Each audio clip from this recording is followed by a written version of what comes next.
Сәлеметсіздер, құрметті көрермендер. Бүгін Невзоровтар отбасы атындағы бейнелеу өнері музейінде еліміздің ұлттық мерекелерінің бірі домбыра күніне орай ұйымдастырылған шебермен кездесу атты шығармашылық сағатымызды бастаймыз. Бүгінгі шығармашылық сағатымыздың қонағы есімі облысымызға мәшһүр домбыра мүсін жасау шебері, үлгілі ұстаз Дайырбаев Елзат Шарбатұлы. Елзат Шарбатұлы, енді бүгінгі шарамызға қош келдіңіз.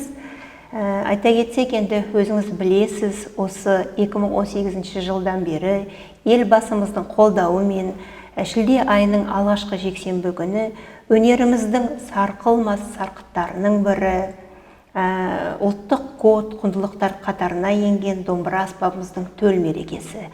Енді осыған орай елімізде көптеген рухани шаралар ұйымдастырылуда, көрмелер ашылуда, шеберлермен кездесулер ұйымдастырылуда. Енді соның бір ұшқыны болған осы 2021 жылы біздің музейімізде өткен Шығыс Қазақстан облысы бойынша халық қазынасының киелі мұрасы атты домбыра фестивалі өтті. Енді одан бері көптеген осы Абай облысы бойынша біздің саусақпен санап аларлықтай домбыра жасау шеберлерімізбен бейне роликтар түсірілуде, мақалалар жазылуда. Ал енді биылғы жылы осы шебермен кездесу сағатын ұйымдастырайық деп сізді арнайы шақырып отырмыз. Рахмет. Ал енді сізге алғашқы сұрағымыз, енді осы елімізде ұлттық домбыра күні деп жарияланған кезден бастап қаншалықты домбыра аспабына құрметіміз жоғары дәрежеде көрсете алдық? Сіздің ойыңызша енді соны қастерлеп, құрметтеп, қаншалықты баға бере алдық домбыра аспабымызға? Сіздерді қош көрдік, қуаныштымыз. Сіздерді осындай мерейлі мерекелі күн қарсаңында кездесіп сұхбат алып жатқаныңызға қуаныштымын. Әрине 18 жылы арнайы домбыра күні бекітілгеннен бері бір саты жоғарыға көңіліміз көтерілгендей болды. Бұл күннің ерекшелігі жаңағы шеберлеріміз бас қосып, бір-бірін құттықтап, бір-бірінің жетістіктерімен бөлісіп, әңгіме-дүкен құрастырып, істеген істерімізге және оймен қарап, қорытындылап, есеп беру деген күн болды. Ол өте жақсы. Шеберлердің бір-бірімен тәжірибе алмасуына, аман саулығын біліп тұруға деген сияқты. Әрине, бұл жас ұрпақтарға тәрбиесі өте зор. Домбыраға байланысты тәрбие қазақ халқында өте тереңде жатыр, оны бір-екі сөзбен айту мүмкін емес. Домбыра шертіп үйренген баламен домбыраны мүлде қолына ұстамаған баланың екеуін әңгімелесіп көрсеңіз, домбыра шертіп, ән салып, күй шертіп жүрген балалардың түп тамыры өте тереңде, ойы өте кеңейеді.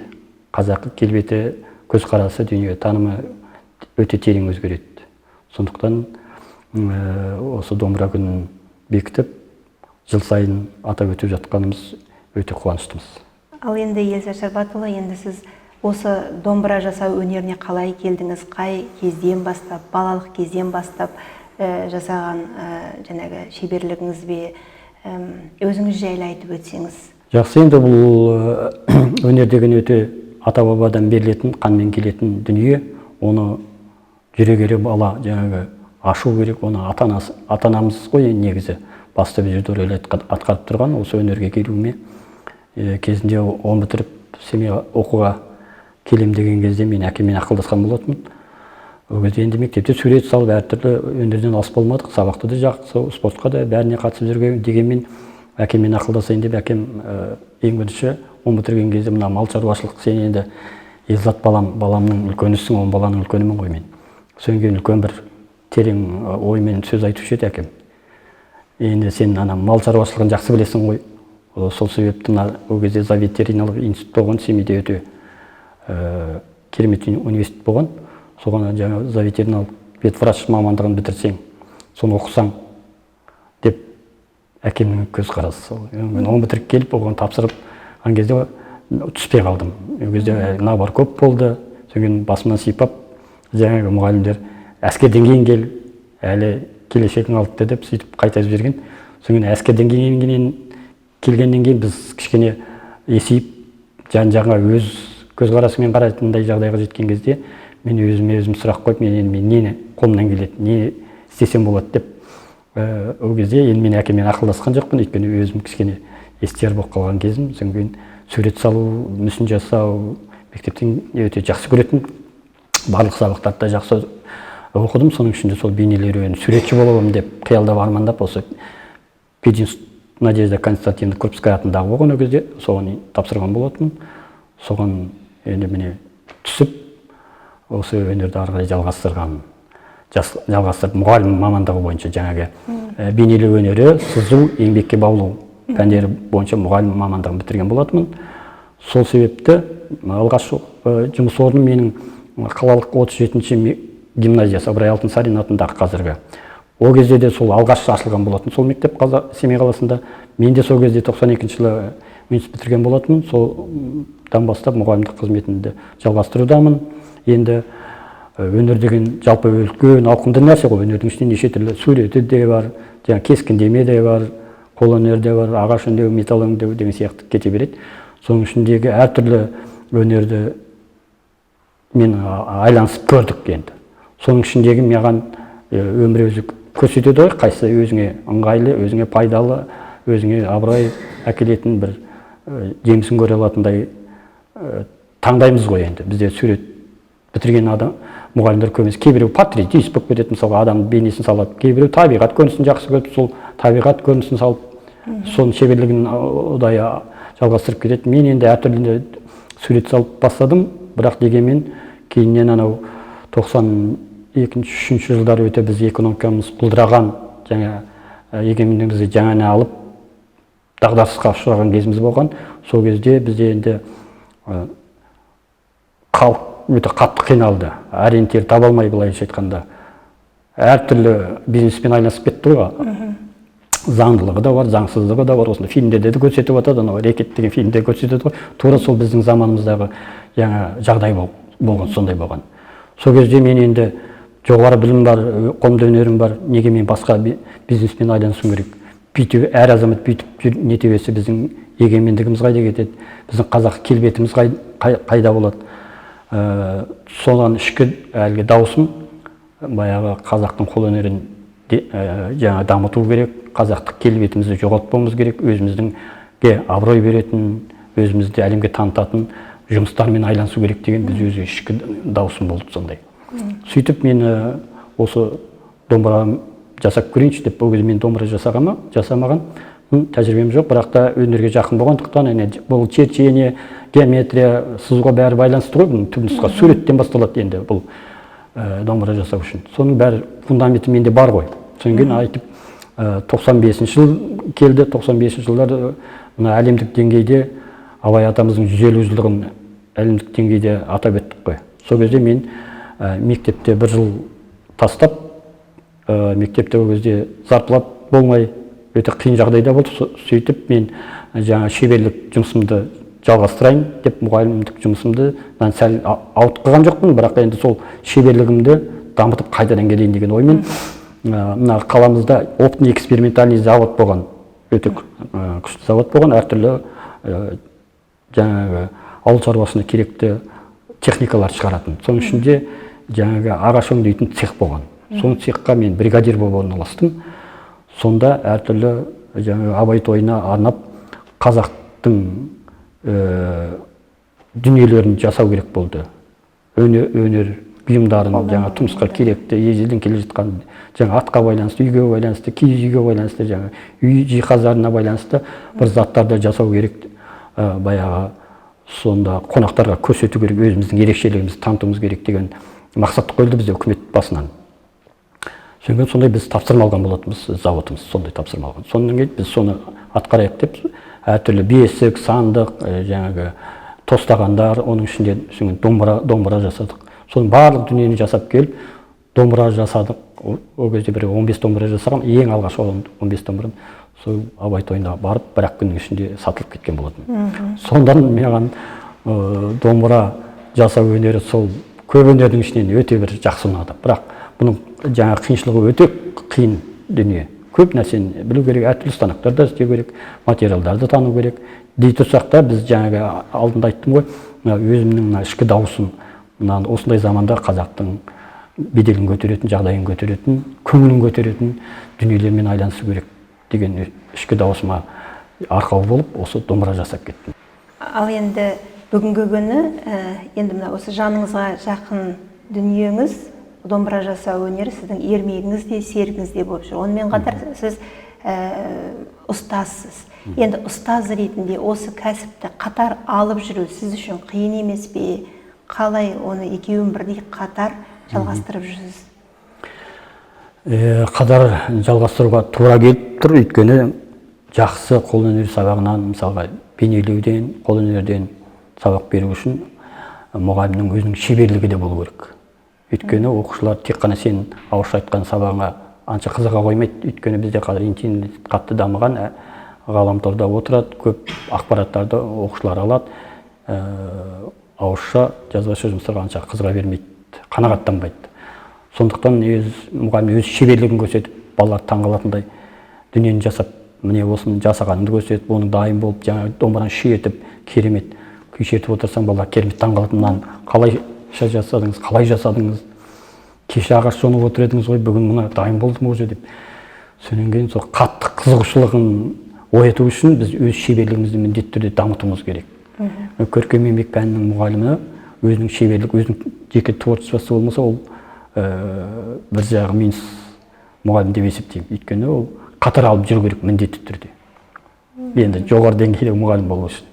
Сондықтан бұл менің жаңағы домбыра жасауым, әртүрлі қолөнермен айланысуым менің мұғалімдік жаңа жұмысыма үлкен,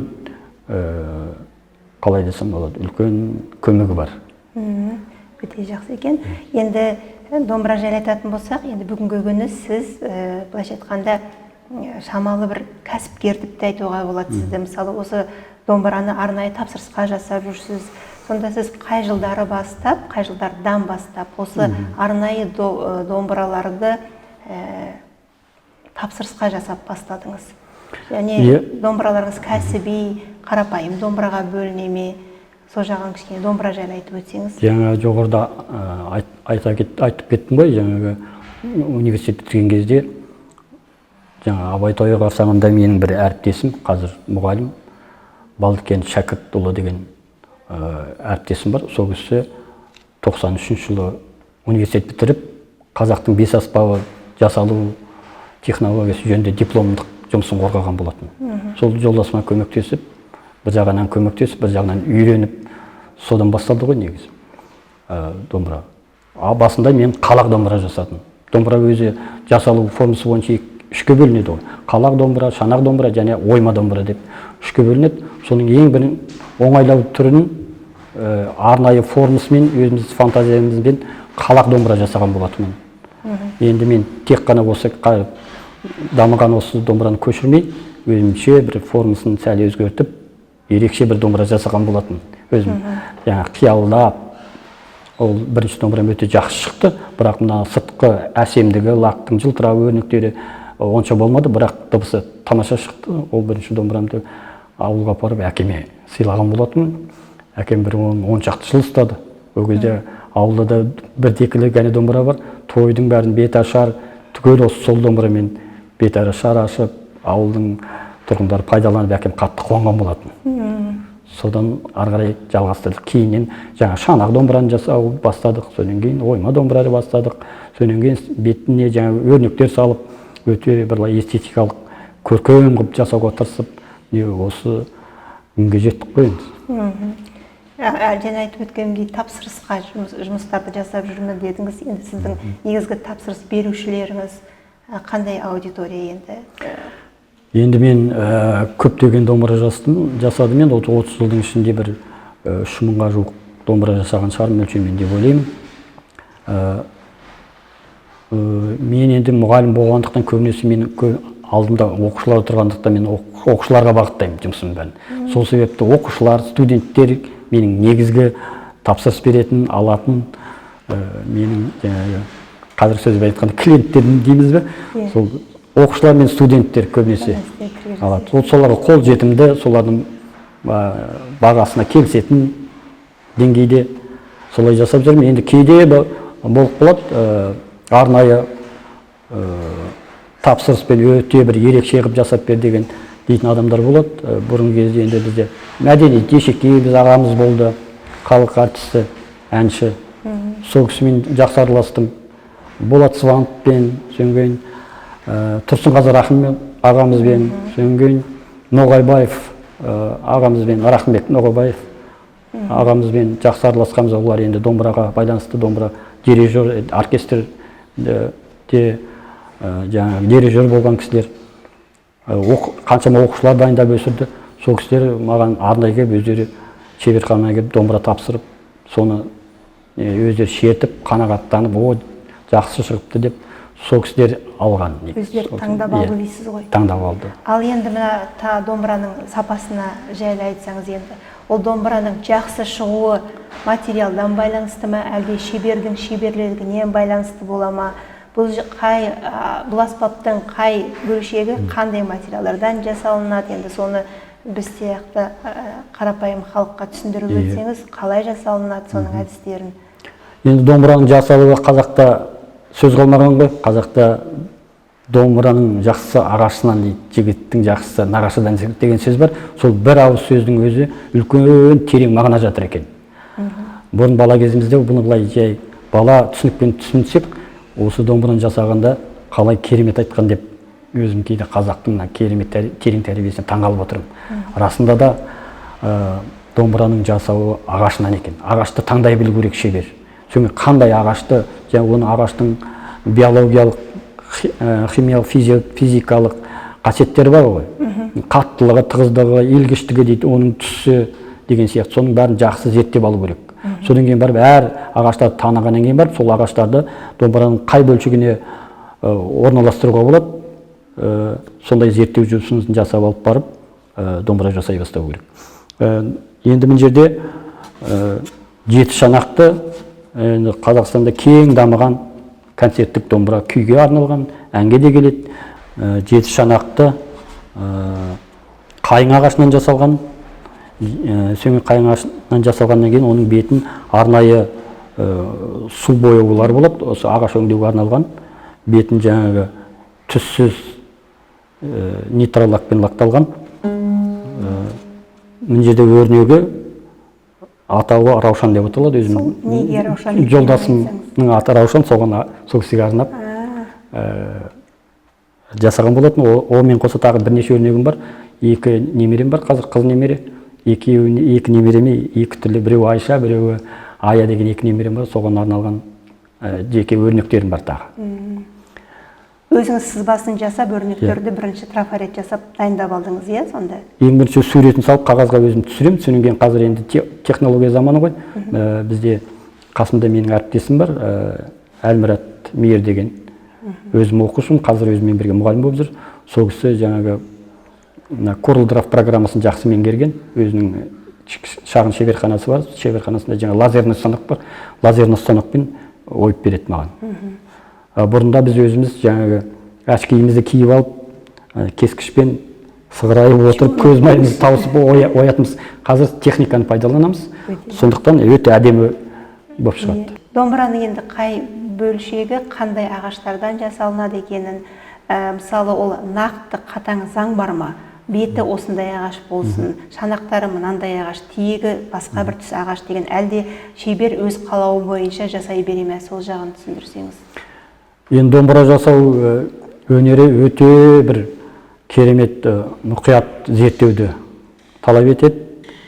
Өйткені ол музыкалық аспап, бұның негізгі бірінші мақсаты домбыраға сән күмбірлеген дыбысын шығара білу керек. Екінші, оның дизайнына көңіл бөлдіру керек. Өйткені бұл ұлттық аспап болғандықтан сахнаға шығып жеткен кезде өте әдемі болып көріну керек. Қазақтың ұлттық аспабы деген сияқты бірден көз тартатындай болу керек. Үшінші мақсаты жаңа домбырашыға немесе әншіге, музыкантқа былайша айтқанда өте ыңғайлы болу керек.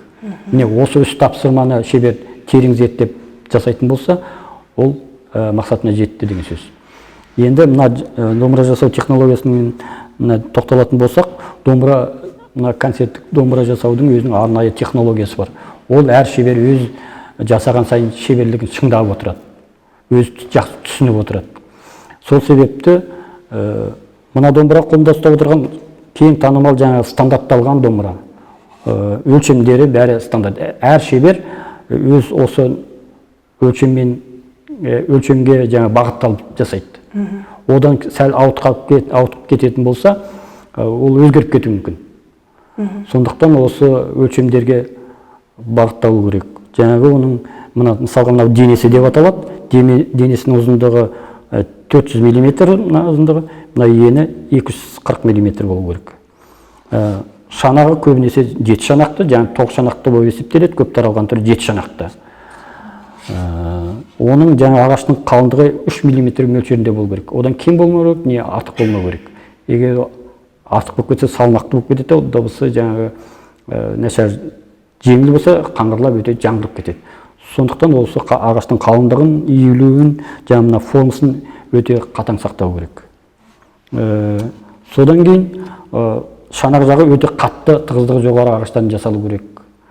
Өйткені мына жерден дыбысты былай берген кезде ол дыбыс мына тесіктен өтіп, мына ағашқа соғылып, қайтадан жаңғырған кезде, жатасқа барып айғайлағанда жаңғырып қайтадан шығады, сол сияқты. Егер мысалға жатас жұмсақ болатын болса, дауысың ары қарай кетіп қалады ғой, дыбыс жоғалып кетеді. Сол себепті міне сондай физикалық жаңағы құбылысқа бағыттау түсініп соны істеу керек. Мына жағы тығыз ағаш, мына жағы қарағай немесе шырша ағашы болу керек. Неге қарағай шырша ағашы болу керек? Өйткені былай қарап отырсаңыздар, мына дыбыс беретін колонкалар болады ғой, музыканттардың. Соны қарап отырсаң, ар жағында дыбыс береді де, бері жағы тор болады. Сол тор ана дыбысты әсемдеп тұрады. Сол себепті мына қарағай шырша ағашында мынандай біткен өзектер бар ғой. Өзектер қатты болады да, жіңішке сызықтар, арасы жұмсақ болады. Сол себепті тор сияқты сондай қызметін атқарып тұрады. Сондан кейін дыбысын өте күмбірлетіп жақсы шығарады. Және де мына беті мындай дүп түзу болмау керек, сәл 1-2 мм-ге сәл томпақ болу керек. Содан кейін оның мойнының өзінің өлшемі бар 480 мм болу керек. Ол 2 ағаштан немесе 4 ағаштың құрамынан жасалу керек. Мына домбырада 2 ағаштың қосындыдан жасалып тұр. Мына жағы қарағай ағашы, ол қарағай ағашының ерекшелігі жаңағы өте түзулікті сақтап тұратын ағаш. Беткі жағы қайың ағашы, ол неге десеңіз, қайың ағаш тығыздығы жоғары, әрдайым ұзақ шеткен кезде жер тозып кетпес үшін, және де домбыраның мойны сәл иіліп кетпес үшін, шет тартқан кезде сол мықты ағаш болғандықтан соны қолданамыз. Содан кейін міне алақанына да құлағы, тиегі, мына жерде кіндігі дейді, оған да өте қатты ағаштардан қолдану керек. Жаңағы бізде терек деген ағаш бар, мысалға жұмсақ. Тағы сол сияқты ағаштар бар, онымен пайдалануға болмайды. Өйткені олар жаңағы көп шыдамайды. Содан кейін мына жерде қорғанышы деп аталады. Қорғанышыда өте қатты жаңағы ағаш шпон деп аталады, ағаштан алынады. Мына домбырада жаңағы индиялық мербау деген өте қымбат ағаш. Өзі бір жағынан түсі де өте әдемі, екіншіден тығыздығы өте жоғары. Мынау шеткен кезде қол тырнақтың жерге тиеді ғой. Сол кезде мынау сырылып, жаңағы тозып қалмас үшін осындай қатты ағаштан жасалады.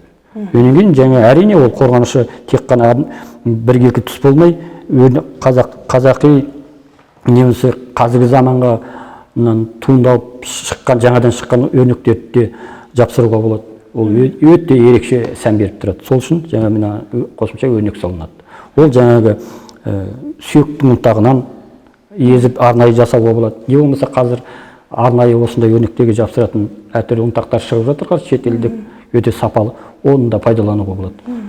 Содан кейін бетінен жаңағы нитро лакпен бірнеше рет лақтаймыз, содан кейін өте әдемі болып тұрады. Лактың да өте таңдап болу керек оның. Кез келген лакты пайдалануға болмайды, майлы лак пайдалануға болмайды. Өйткені ол дыбысты өшіріп тастайды. Ағашқа сіңіп кетеді де, содан кейін ол ағаштың ішкі қасиеттерін жойып жібереді. Міне енді сіздің әңгімеңіз тыңдай келе бір сұрағым туындап отыр. Мысалы, сіз домбыраны сипаттап отырсыз. Міне осы кезде менде мынандай сұрақ туды. Домбыраны енді қымбат домбыра деген бар, және қолжетімді домбыра деген бар, құны бойынша. Сол енді сол қымбат домбыра мен қолжетімді домбыраның бір-бірінен айырмашылығы, және шебер осы домбыраны жасап жатқан кезде ол алдын ала біліп тұра ма, бұл қымбат домбыраға жатады, үні жақсы шығатын домбыра болады, мынау жай қарапайым жеңіл желпі домбыра болып шығады деп. Әлде домбыра жасау барысында оны сезбейсіздер, жасап болып аяқталғаннан кейін барып шектерін тарта келе сіздер түсінесіздер ме, қандай домбыра болып қорытынды? Ол жасалғаннан кейін ол тұтынудың көңілінен шығу үшін екі жағында ойлау керек. Жаңағы сатылым бағасын, сол баға жасаған домбыраның сапасына сәйкес келу керек. Жөнген шебер бұл жерде былай нақты баға жоқ, шебер өзі былай рынокқа қарайды ғой, кім қалай жасап жатыр, ол жаңағы конкурент дейміз ғой, конкуренттерді ол есепке алу керек, өйткені оны есепке алмай болмайды. Сондықтан мына домбыра мысалға 40 мың шамасында бағасы. Ол жаңа қол жетімді, бағасы өзінің сапасына сай, жаңағы ресейлік қайың ағашынан жасалған. Оны жаңа жасаған кезде оның шығынды есептейсің, уақытың бар, шығының бар, соның бәрін есептеп, содан жасап болған кезде оның жаңағы өзің бағасын қоясың. 40 мыңға, 50 мыңға. Материалдарды көбінесе осындай жаңағы сатылымға ие осы домбыра. Сондықтан көбінесе осындай домбыра жасаймыз. Енді әрине кейде ақшалы адамдар болады, мысалға, өте сапалы қылып, өте өрнегімен ерекше қылып жасап бер дейді. Ол кезде біз жаңағы қымбатырақ, өзімізге қымбатқа түсетін ағаштарды аламыз, тығыздығы жаңағы айтып отырмын ба жоғары. Мысалға, мына ресейлік ағаш бізге қол жетімді кез келген неден сатып аламыз. Енді мына жерде мынандай домбыра тұр, міне, мынау жаңағы жоғарыда айтқандай индиялық мейірбау деген ағаш. Мынау өзі боялмаған ағаштың нақты түрінің өзі осындай. Бұл ағаш Индияда өседі. Оны бізде жаңа Астанадан, Алматыдан арнайы фирмалардан заказ беріп аламыз, өте өзімізге қымбатқа түседі. Және де бұның өте қатты ағаш болғандықтан біз жаңа станокпен тілген кезде, оны иген кезде өте қатты. Оны қаншама уақыт бойы сол баптап иеміз. Ол бізге қиындық туындатады. Және де оны жасағаннан кейін оның дыбысы да ерекше қатты болады. Жаңа жоғарыда айтып кеттім бе, мына тығыздығына байланысты. Мынаның тығыздығы мен қайың ағашының тығыздығының айырмашылығы бар. Мынау қайың ағашынан 2 есе 3 есе тығыз. Сондықтан оның дыбысы да күмбірлеп өте қатты шығады. Және де оны жасай білу керек. Сол себепті ол қымбат болады. Және кейбір жаңа тапсырыс берген музыканттар мысалға арнайы өрнек былай болса, түсі мынандай болса деген сияқты өздерінің сұраныстарын орындауың керек. Оған арнайы тағы уақыт бөлінесің, арнайы бір шаблон жасайсың, арнайы күш жұмсайсың. Сол себепті соның бәрін жинақтаған кезде мынаның өзінің құны жаңағы көбейеді ғой. Сол себепті ол қымбатырақ болады. Енді міне домбыраның құрамы жайлы бізге түсіндіріп жатырсыз. Қалай енді қарапайым ағаштан осындай домбыра жасау керек екенін. Енді бұл жерде айтып өтпеске болмайды. Енді өзіміздің жолаушы Тұрдығұлов ағамыздың осы домбыра шеберлеріне айтқан бір кеңесі бар екен. Және сол кеңеске өз ойыңызды қосып, ашып бізге талқылап, айтып түсіндіріп өтсеңіз, және де бұл домбыра аспабының сол қорытынды шыққан бейнесі дейміз ғой, болашақ біздің жас тәрбиеленуші балаларымыздың өнерге деген баулуына, өнерге деген ынталары ояну үшін осы әсері зор екенін біз түсініп отырмыз, иә? Сондықтан да осы жақын кішкене тереңдетіп бізге түсіндірсеңіз. Иә, осы жаңағы домбыра күнінің белгілеуіне байланысты 2021 жылы осы Семей қаласында облыс деңгейінде домбыра жасаушылардың фестивалі болған болатын. Сонда соған бізде Шығыс Қазақстан облысы бойынша 19 шебер қатысқан. Таңдамалы 19 шебер қатысты. Оның ішінде 4 шебер осы Семей өңірінен болды. Оның ішінде жаңа атап өтсем, Төлеуғазы деген бауырымыз өте мықты шебер. Болат Шаманбай деген, Ержан деген жас бауырымыз бар. Сосын Сәкен деген азамат бар, өте шебер, қазір белгілі Семей өңіріне. Сол кісілер қатысып, біз сол кітапшаға енген болатынбыз. Соған байланысты кітапша шығарылған болатын. Сол кітапшаға 19 Шығыс Қазақстан облысында 19 шебер енген болатынбыз. Сол Тұрдығұлов жолаушы ағамыз Алматыдағы ұлттық университетінің профессоры, қолөнер шебері, Қазақстан мәдениет қайраткері, өте шебер, өзі осы домбыраның жасалу бойынша үлкен бір кітап жазып шығарған, түрлі түсті суреттерімен, үш тілде қазақша, орысша, ағылшынша аудармаларымен осы домбыра жасаудың қыр-сырын толық ашып жариялап жасап шығарған. Бұрынғы шеберлер бізде Романенко деген бір атақты шебер болды Совет одағы кезінде. Тағы біраз шеберлер болды. Ол кісілер көбінесе мынандай домбыраның жасырын жатқан құпияларын көп айта бермеген. Олар жасап, производство сияқты сатып жасаған, бірақ та секреттерін, былайша айтқан жасырын құпиясын ашпаған. Ал бұл кісінің мақсаты соны ашып, таратып, домбыраның сапасын күннен күнге биіктету, соның кейінгі жастарға жасалуын ашып айту, одан жастар одан ары қарай сапасын арттыруға, ерекшелендіруге мүмкіндік алсын деген оймен осылай ашып бәрін, секретін бәрін ашып жазған кітапшасы бар. Сол кісі әр шебердің өзінің тәжірибесімен бөлісіп, шеберлер бір-бірінің ерекшеліктерімен, жасау ерекшеліктерімен танысып, тәжірибе алысқан үлкен бір жақсы үлкен фестиваль өткен болатын. Сол кезде әр шеберге өзінің мінездемесін беріп, ойын айтып, тілегін айтқан болатын. Маған арнайы ол кісі мынандай тілегін жолдаған болатын. Мен тек қана домбыра жасау шеберлік емес, мұғалімдік өмірімдегі үлкен бір телекөрсетілім болған менде. Еңбек түбі береке деген естулеріңіз бар шығар. 2014 жылы республикалық деңгейде сол еңбек түбі береке деген бағдарламаға Алматыдан арнайы менің шеберлігімді естіп, соны түсірейік, жариялайық деп соған түскен болатын. Өте менің мұғалімдік деңгейімдегі үлкен бір абыройлы ісім болған. Ұзақтығы 4,5 минут болған. Сол кісі көрген, сол жұмысымды сонымен маған жақсы ұнатып, мені тілегімді айтайыншы деп маған осындай арнайы тілек жазып берген болатын. Бұл жерде өзі Тұрдығұлов ағамыз тұр шеберханасында.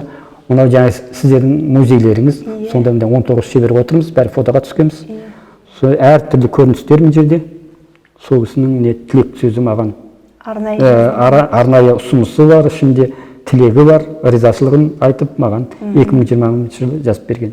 Соны мен алып керемет қуанып, баяғы өнердеген өлмейді екен дейді бұл кісі. Өйткені сендер сияқты бауырларымыз бар, соны жалғастырып жатқан дейді. Деп қуанып осындай тілек сөз жазып берген. Оны мен жаңағы рамкаға салып, шеберхананың төріне іліп қойдым. Шеберхананың төрінен орын тапты дейсіз ғой. Ал енді Ләйза Шарбатова, енді байқап отырмын, сіздің енді осы күнге дейін жеткен жетістіктеріңіз көп екен. Оның ішінде атап өтерліктей қаншалықты жетістікке жеттіңіз осы қолөнерді дамытуда. Енді қатарласып алып жүргеніңіз белгілі, бірақ енді мынау енді жаныңызға жақын, өзіңіз жақсы көріп жан дүниеңіз бетін жасайтын кәсіптеріңіздің бірі ғой. Сондықтан да қандай жетістікке атап өтерліктей жеттіңіз бүгінгі күні? Енді атап өтетін ең үлкен қуанып айта кетерлік жетістіктердің бірі жаңағы Қазақстан бір телеарнасында еңбек түбі береке деген бағдарламаға түсуім. Оған енді бір 100-ден бір адам ғана түседі ғой. Сонан кейін 2015 жылы мен 8,5 жылдай нашар еститін балаларға арналған мектеп интернатында істеген. Онда жаңағы еңбек сабағына өте көп қатты көңіл бөледі.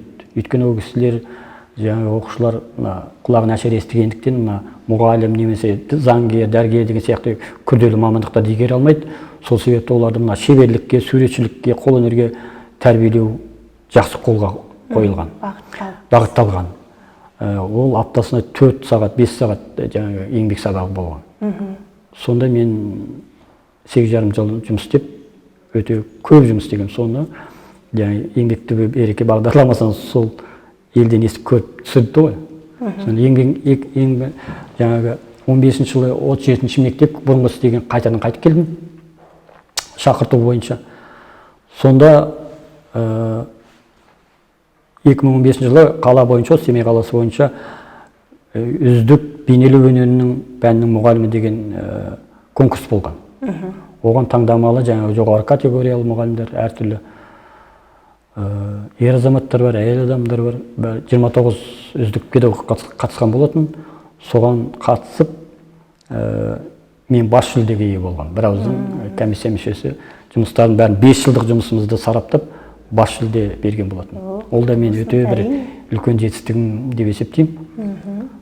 Содан кейін бірнеше марапатқа ие болдым.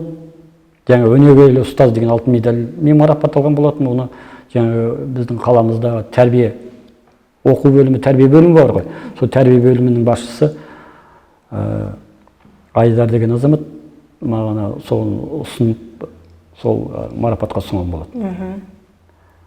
Енді биылғы жылы тағы бір конкурсқа қатыстым. Бұл жаңағы үздік ұстаз деген республикалық деңгейде Клевер деген білім саласында бір ұйым бар екен, сол кісі содан бізге хат келген болатын. Осыған қатысушылар бар ма, жаңағы 3 жылға дейінгі мұғалімдер қатысуға болады, жас мұғалімдер, содан кейін 15 жылдан жоғары тәжірибе мұғалімдер қатысуға болады. 2 бөлікке бөлінген, 2 бағытқа. Соның ішінде жаңағы 15 жылдан жоғары тәжірибелі мұғалімдер қатарына қатыстым ғой. Содан республика бойынша маған хабар келді, хат келді. 60 мұғалім қатысыпты, сол 60 мұғалімнің 10 таңдалған 10 мұғалімнің қатарына кірдім. Содан жаңағы үздік ұстаз деген медальдің марапатталдым. Тағы бір жетістігім туралы айта кетуге болады. Мен осы ағаш өңдеу, домбыра жасаумен қоса мүсіндеу өнерімен айналысып жүрмін ғой. Ол 15 жылдай уақыт болды. Жаңағы жоғарыда айтқанда жаңағы нашар еститін балалардың интернатында жұмыс істеген кезде бастаған болатын. Өйткені оның басталу себебі бізде ағаштан, металдан әртүрлі балаларға үйретеміз, содан кішкене қиналады балалар, өйткені қатты материалмен жұмыс істеу оңай шаруа емес қой. Сондықтан балаларға қолайлы бір технология ойлап табайыншы деп жаңа қоспа деген мүсіндеу технологиясын ойлап тапқан болатын. Одан өте көп деген жаңа мүсіндер жасадық. Мына қазақ халқының тұрмыс жағдайы туралы, батырлығы туралы, шеберліктері туралы әртүрлі бейнелерді жасап, бір өте көп, енді санын білмеймін, өте көп мүсіндер жасадым. Сол идея өте жақсы идея болып, жаңа балалардың шебер үйірмеде үйрету барысында өте қолайлы жұмыс болып табылды. Содан былтырғы жылы педагогика идеялар фестивалі болып жатыр бізде, жаңа педагогтар арасында. Кейінгі, мен білімше, кейінгі 3 жылда болып жатыр. Бірақ мен осы былтырғы жылы декабрь айында қатыстым. Өзіміздің гимназияның атынан.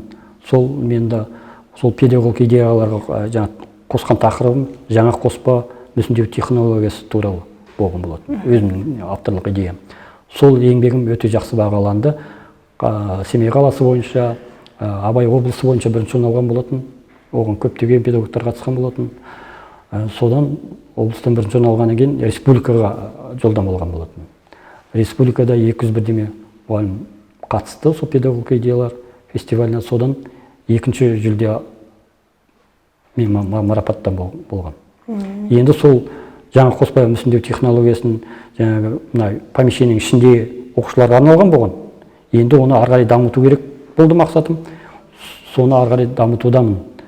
Оның жаңа 34-ші гимназияның ауласына барсаңыздар, жаңа Ыбырай Алтынсарин атындағы мектеп болғандықтан соған алаң жасағанбыз парктың ішінде үлкен.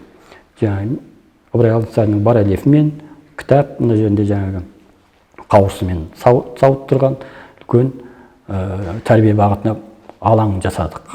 Сол технологияның далаға арналған түрі. Ол жаңа қалалық деңгейі бойынша білім басқармасынан өте жақсы бағаланды. Жаңа открытие, ашылу салтанаты болды.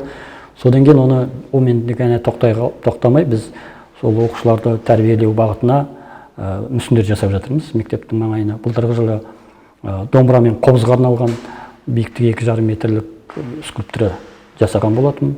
Ол да өте жақсы оқушылардың, жаңағы мектеп әкімшілігінің, ата-аналардың комитетінің атынан өте жақсы бағаланып жатыр. Биылғы жылы әлемді қорғайтын тек махаббат деген, әр нәрсеге махаббатпен қарайық деген тақырыпта скульптура жасадым. Ол жаңағы мынандай тұғыр әдемі битке, тұғырдың үстінде жер шары тұр, жер шарын қоршаған мынандай үлкен жүректің ортасында жер шары тұр. Жер шардың бетінде Абайдың ұлы сөзі адамға керек нұрлы ақыл, жылы жүрек, ыстық қайрат деген үлкен сөз бар ғой, терең мағына. Содан жаңағы ақыл, жүрек, қайрат деген сөз жазып, осы өткен аптада ғана жасап бітірдік. Ол да жаңағы мектеп әкімшілігінің көңілінен шықты. Жүрген өнер адамдары, әріптестердің барлығы комментарий жазып жаңағы құттықтап жатыр. Өте жақсы екен. Ал енді Елизат Шарбатұлы, міне біздің мына осы бүгінгі ұйымдастырған шебермен кездесу сағатымызға шақырғанымызға құлақ асып келгеніңізге рахмет. Сізге енді осы ата кәсіпті дамытуда еңбегіңіз өрлей берсін, шығармашылық табыс тілейміз. Сізге алғысымыз шексіз. Сіздерге де рахмет. Қуат алам домбыраның үнінен, күмбірлеген асау сазды күйінен, тоғыз періне қос ішектен төгілген құттықтаймын домбыраның күнімен деп Олханова Алмагүл Нұралықызының құттықтау жолдарымен осы шығармашылық сағатымызды тәмамдайық.